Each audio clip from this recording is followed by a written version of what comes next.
26 जून को 1 बजे मशहद से नई दिल्ली पहुंची विशेष उड़ान 272 भारतीयों और 3 नेपाली नागरिकों को ईरान से निकाला गया। ऑपरेशन सिंधु के तहत ये ऑपरेशन जो है वो किया गया है। उसके साथ ही आपको ये भी बताते चले कि ऑपरेशन सिंधु के तहत अब तक 3,426 भारतीय नागरिकों को स्वदेश लाया गया है और अब तक 818 भारतीय नागरिक इजराइल से लौट चुके हैं स्वदेश और श्रीलंका और नेपाली नागरिक भी वापस लाए गए हैं।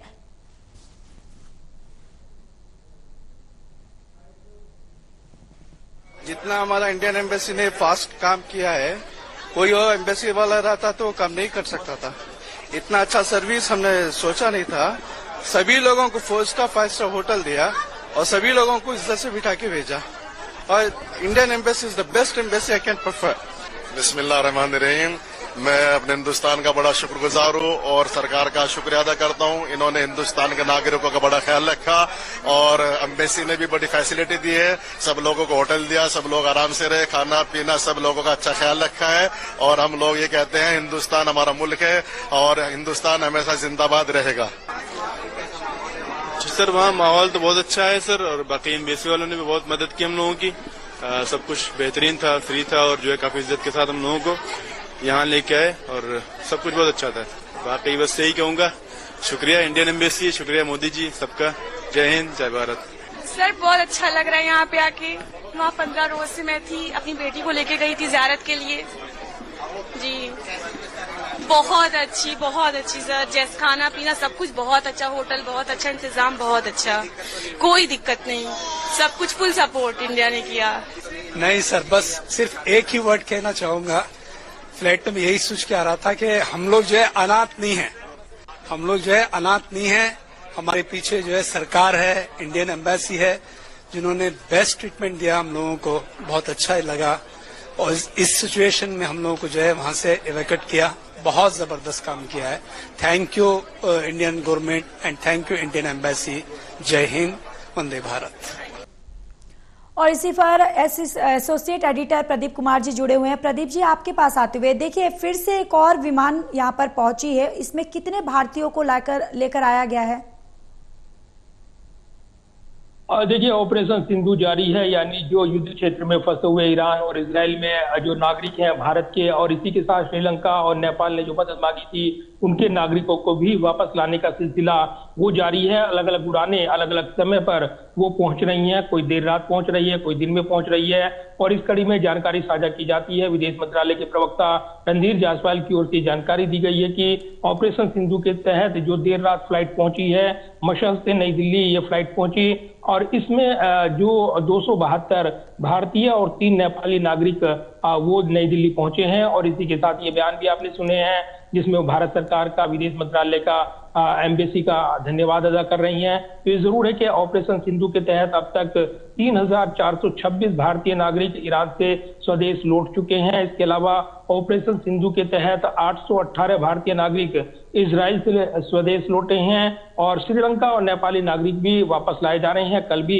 श्रीलंकाई और नेपाली नागरिक विशेष फ्लाइट से वो भारत पहुंचे थे और उसके बाद वो अपने देश जाएंगे। लेकिन जो भारत की मैत्री कूटनीति है, उसमें श्रीलंका और नेपाल ने जो मदद मांगी थी, उसको एक्शन मोड में लेते हुए सरकार ने उनके नागरिकों को भी निकासी यहाँ पर प्रदान की है। और ये काफी महत्वपूर्ण, क्योंकि कहीं न कहीं ईरान इजराइल के बीच जो जंग और उसके बाद इसमें अमेरिका की एंट्री हुई और उसके बाद जो वहां पर माहौल था, उसमें सुरक्षित मानते हुए नियंत्रण कक्ष जो स्थापित किया गया, 24 घंटे का इन लोगों ने संपर्क साधा और उसके बाद उनकी सुरक्षित निकासी की गई है। तो लगातार ऑपरेशन सिंधु जारी है, लगातार अपडेट आ रही हैं। अगली फ्लाइट जैसी आती है उसके बाद विदेश मंत्रालय की ओर से जानकारी साझा की जाएगी, क्योंकि नागरिक जो है, भारतीय नागरिक वहां से जल्द निकलना चाहते हैं, वो सुरक्षित महसूस कर रही हैं। और इसी के साथ श्रीलंका और नेपाल के नागरिक भी वहां पर लगातार आवेदन दे रही हैं। जो फंसे हुए हैं उनको लाने के लिए विशेष फ्लाइट का इंतजाम किया जा रहा है। इसके अलावा एयर इंडिया के जो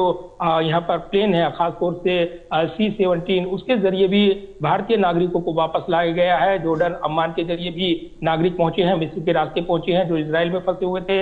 इसके अलावा ईरान में फंसे लोगों को मशहद के रास्ते वहां से निकाला गया है। तो कहीं ना कहीं युद्ध विराम जरूर है, लेकिन चुनौती बनी हुई है और मिडिल ईस्ट के इस खतरे को भांपते हुए जो भारतीय नागरिक हैं उनको सुरक्षित वापसी को लेकर ऑपरेशन सिंधु लगातार जारी है। जी बिल्कुल, लेकिन प्रदीप जी आपसे ये समझना चाहेंगे कि इजराइल और ईरान का जो युद्ध है वो खत्म हो चुका है, तो क्या ये ऑपरेशन अभी भी जारी रहेगा या फिर अब इसे रोक दिया जाएगा? देखिए, बिल्कुल अभी इसकी जानकारी साझा नहीं की गई है क्योंकि युद्ध विराम अभी स्थगित लग रहा है। लेकिन अगर कोई भी ताजा यहाँ पर घटनाक्रम होता है या इजराइल की ओर से या फिर ईरान की ओर से, तब निश्चित तौर पर एक बार से स्थितियां बिगड़ सकती हैं और इसी को लेकर जो भारतीय नागरिक वहां से जल्द निकलना चाहते हैं, नियंत्रण कक्ष जो बनाया गया है 24 घंटे वो काम कर रहा है, तो उसके निकासी प्रक्रिया में जो लंबी लिस्ट है ये जानकारी मिल रही है और इसलिए विशेष फ्लाइट का इंतजाम कर इन नागरिकों को यहाँ से निकालने की मुहिम वो जारी है और इसकी जानकारी साझा की जा रही है। तो समय समय पर ये अपडेट दिया जाता है विदेश मंत्रालय की ओर से, विदेश मंत्रालय के प्रवक्ता रणधीर जायसवाल की ओर से, और कहीं ना कहीं अब तक जो भारतीय लौटे हैं उसकी जानकारी साझा की गई है। तो निश्चित तौर पर एक बार फिर से आंकड़ा बता दूंगा आपको, जो देर रात फ्लाइट पहुंची है और इसमें जो श्रीलंका और नेपाली नागरिक भी लगातार वापस लाए जा रही हैं। ऑपरेशन सिंधु के तहत अब तक ईरान से 3,426 नागरिक वापस आ गए हैं, 818 नागरिक इजराइल से लौटे हैं। तो कहीं ना कहीं ये जो आंकड़ा है बता रहा है कि ये एक बड़ा ऑपरेशन है, ऑपरेशन सिंधु, और इसके जरिए भारतीयों की सुरक्षित निकासी में विदेश मंत्रालय जुटा हुआ है। बिल्कुल प्रदीप जी, आप बने रहिए, मैं लौटूंगी आपके पास।